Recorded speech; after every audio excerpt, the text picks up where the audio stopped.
G'day guys, welcome back to my garbage channel. Now I'm going to make a quick cream sauce here. I made some marinated chicken there. I didn't show a video of that, but I marinated chicken with paprika, garlic, olive oil, bit of herbs, lemon and olive oil, salt and pepper. Now I've cooked the chicken there and I've added some chicken stock. Now I'm going to reduce this chicken stock down and I'll take the chicken out. The chicken's ready to go. And obviously I keep it in a warm spot until I need to serve it up.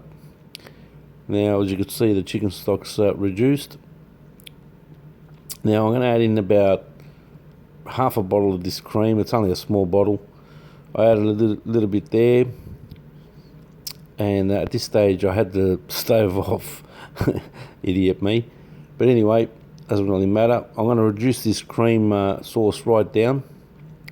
You can add mushrooms to this. So you can fry off some mushrooms, some capsicum. In goes the rest of that cream. And there you have it, my friends. Now I serve this on a bed of mash, as you can see underneath. And I cut the chicken up, put a bit of greenery there with the spring onions, bit of lemon, squeeze some lemon on it. Absolutely out of this world.